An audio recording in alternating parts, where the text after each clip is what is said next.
Welcome to the future, son. Welcome to the war. Many video games claim to depict war, particularly war against an alien threat. But often, the more alien the enemy becomes, the further the game drifts from any grounded sense of military structure. Classic titles like Gears of War or the most recent Halo entries, like Halo 4 and onward, they begin with the aesthetic of a military operation but quickly abandon it in favor of larger-than-life heroes, melodramatic narratives, and highly stylized combat where the result is something closer to fantasy than to warfare. The chain of command disappears, soldiers become demigods, the machinery of war becomes a backdrop for spectacle. Crysis 2 takes a different approach. While the player character is undeniably powerful, the game never lets go of its military framing. Communications are laced with soldier jargon, tactical orders are shouted across radios, fellow soldiers behave like actual combatants, taking cover, flanking, falling back under fire. Go! Shit! What is that? Dropship incoming!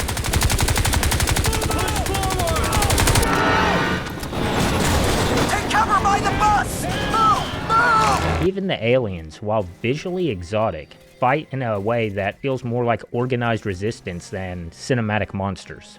So in this analysis, we're going to look at how the game's visual design, audio landscape, and the narrative tone maintain this grounded military atmosphere.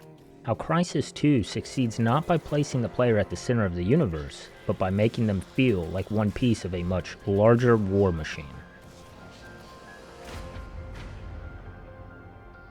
One of the more underappreciated aspects of Crysis 2 is its visual staging, specifically how it conveys the scale and chaos of urban warfare within a futuristic setting.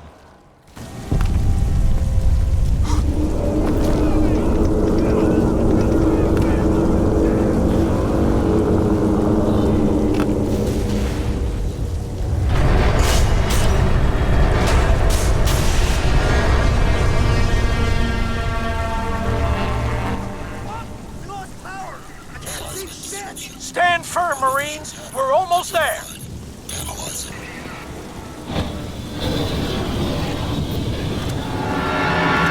While the game is technically set in a near-future vision of New York City, its environmental storytelling avoids traditional sci-fi spectacle in favor of something more grounded. We don't see sterile space stations or abstract alien worlds. Instead, the city is collapsing all around us, while the alien parts begin to overtake it.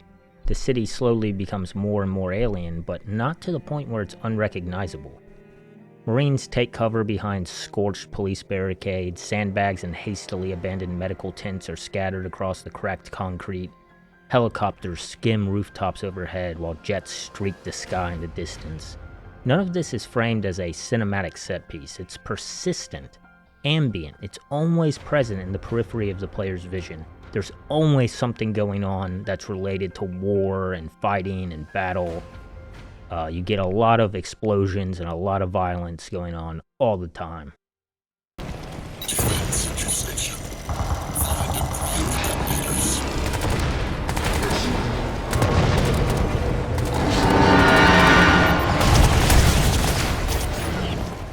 The Ceph, the alien threat, despite its advanced technology, doesn't overwrite the military aesthetic. Instead, it intersects with it. Bright emissive energy blasts contrast with the muted, worn-down color palette of the human infrastructure.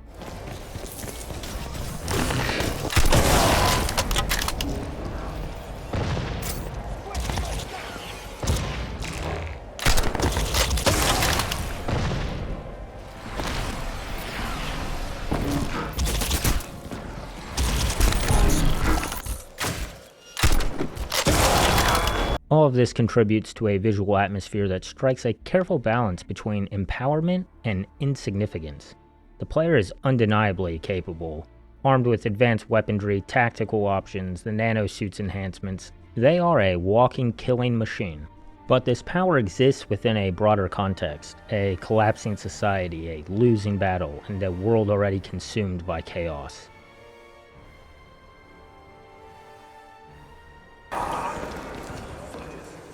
Ain't there nothing they can do? Gotta be something, man. Jesus! Why is it there, you bastard? You let me in! You let me in with her! Cannot do that, sir. Your scan shows you're stage 1 infectious. I don't care!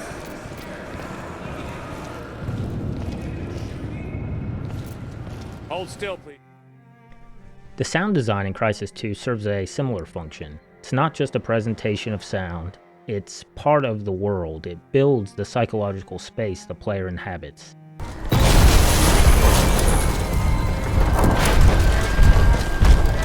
This is Delta 6 to base. We need backup now. We have civilians in tow, wounded too. We're engaging fire with some kind of alien armored vehicle. It's using sonic pulse. My men can't... My men are fucking dying here! Delta 6, this is Echo 10. We are en route to your position, but the streets are blocked. It's gonna take some time to get to you. We don't have time, Echo 10! You get here now, or you're just gonna be counting our fucking corpses! There's constant military chatter over radio frequencies. Soldiers in the distance call out positions, request backup, and respond to unseen threats. These voices are not directed at the player. They are diegetic, emergent, layered. This creates the illusion that the war is continuing with or without the player's involvement. I'm pulling the squad back to Central Station. Get there if you can, man. Thumb your ears! Block it out! What a Delta goddamn 6, hold your position. We're coming for you. No effect Paris on target. Revolution now of all Sustain times. Fire! Those Hose that bathroom fucker down! idiots. Fall back! Go! Go! Take cover! Ah!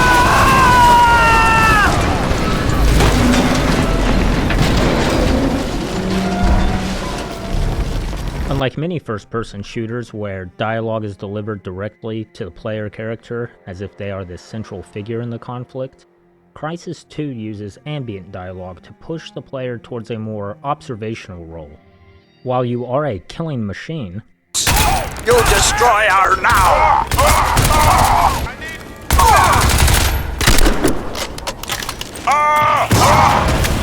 you are not really a leader, and most of the time, on the radio chatter, you're not even the one being spoken to. The suit's AI voice reinforces this further.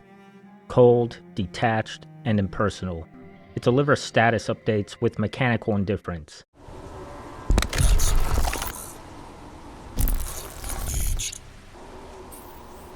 Nanovision enabled. Maximum armor, cloak engaged. These are not commands, they are automated feedback loops. The suit doesn't care whether the user lives or dies, it's simply doing what it was programmed to do. Heads up! Gunship incoming! Get down! Take cover! Get some fucking fire on that thing!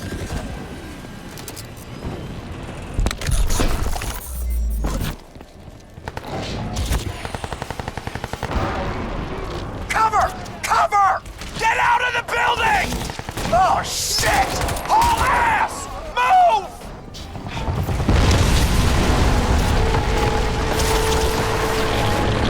Son of a bitch! Good, damn it! 2 and 6, get in there and search for survivors. Overall, explosions, collapsing architecture, and energy weapon fire are mixed with careful spatial awareness, often occluded by the environment or filtered by proximity. The result is a kind of sensory overload of wartime sounds that are coming from all around you, but rarely from clearly visible sources. This auditory disorientation reinforces the game's thematic subtext. The player is a lone soldier in a war far larger than their comprehension. The player is not a celebrated hero in the traditional sense. There are no crowds cheering, no commanding officers praising your victories. Instead, your strength is portrayed as a functional instrument. You're not a leader of this war, you are the tool being used to fight it.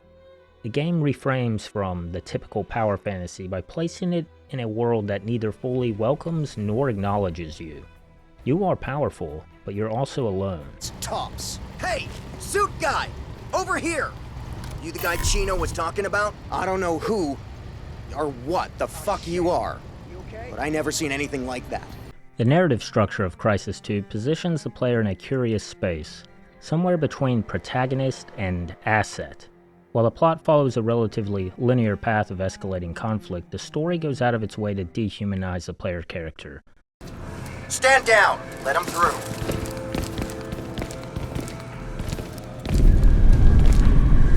Jesus, there really a man in there? Buddy, you don't look so good. The protagonist, Alcatraz, is not even the original intended user of the nanosuit.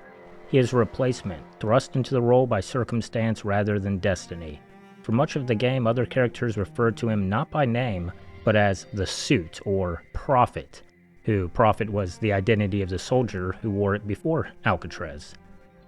This narrative ambiguity strips Alcatraz of individuality and reinforces a reoccurring theme.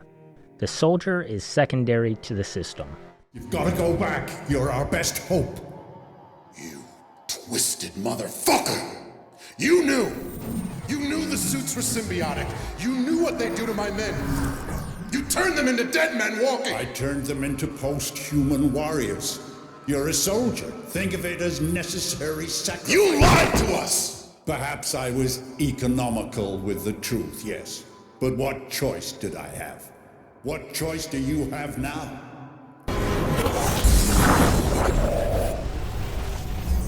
Alcatraz, this is all I can do.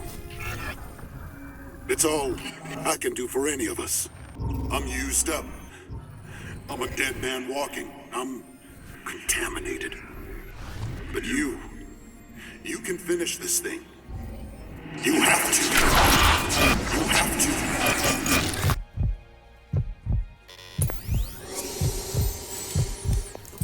Welcome to the future, son.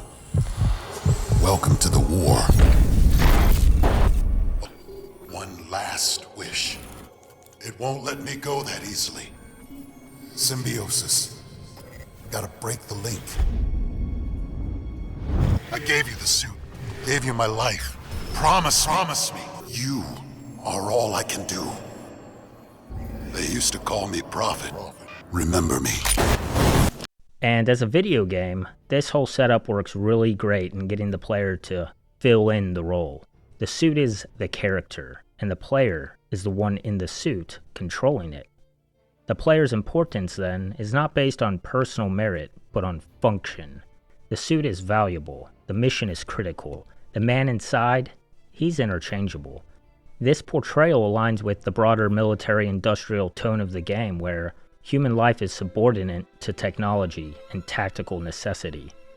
Tonally, the game emphasizes despair and depersonalization. There is no consistent squad, there are no safe zones. Even the brief alliances the player forms are transactional and short-lived.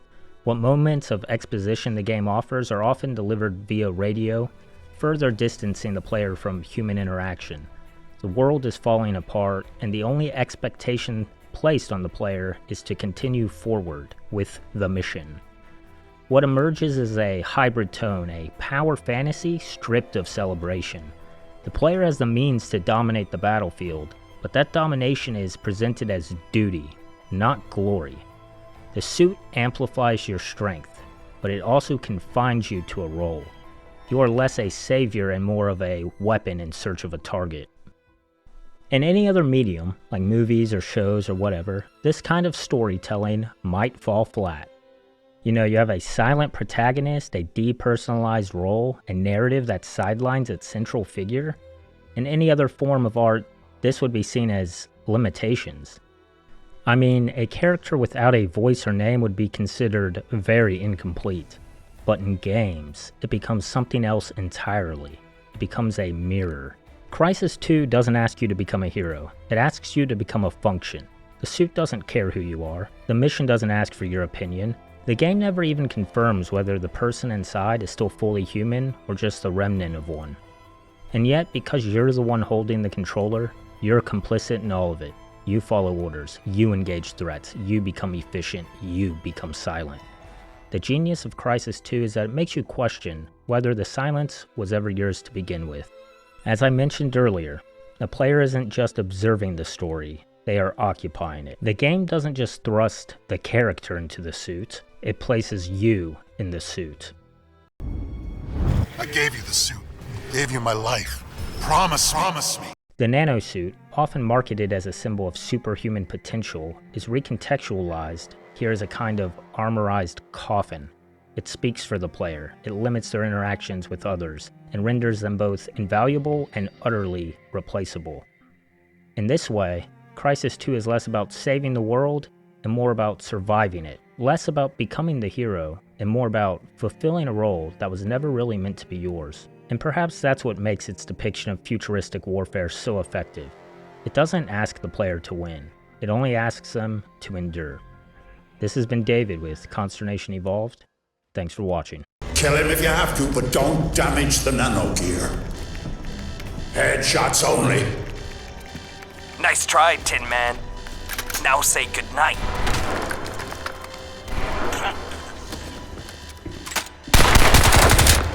Tara, no. Tara, listen to me. It's okay, you're safe. I'm CIA, Special Operations Group. Recruited out of the SEALs 3 years ago.